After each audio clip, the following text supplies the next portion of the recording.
The leaders of the two biggest economic powers will meet face-to-face for the first time next week. Donald Trump will host Xi Jinping for a two-day summit.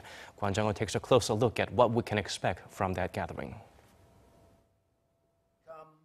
With geopolitical, economic and security issues in the balance, anticipation is especially high for the meeting between Donald Trump and Xi Jinping next week.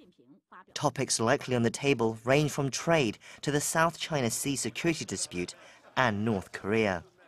The US has called for a new approach to Pyongyang's nuclear threat, but Washington and Beijing fundamentally disagree, the former suggesting stronger action and sanctions, and the latter urging dialogue.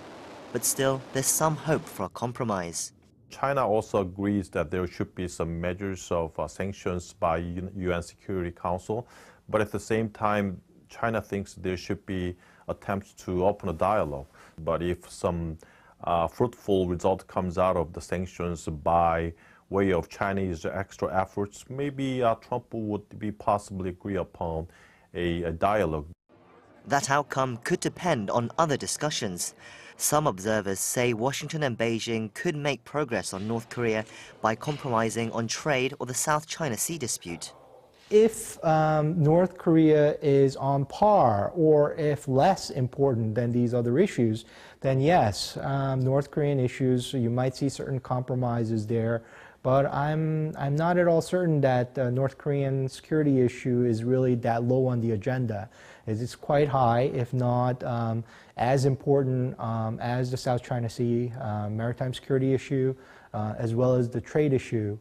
So we'll have to wait and see how the two leaders come out on this question. For South Korea, which relies heavily on trade with China, but has a long-standing security partnership with the US, it'll be hoping to avoid being put in a difficult situation.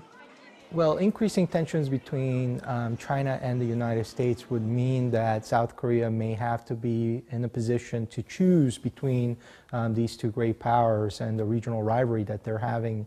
From South Korea's point of view, it's much better to not have to be coming out and making that choice. Trump government is now coming back to Asia and trying to bash China hard, which is not a good situation for South Korea. I mean, the two countries can cooperate very deeply, also can clash on issues very hardly, which does not give any leeway in diplomatic issues for South Korea. All eyes will turn to Florida next week to see whether Trump and Xi play hardball or play nice. Kwon Jang-ho, Arirang News.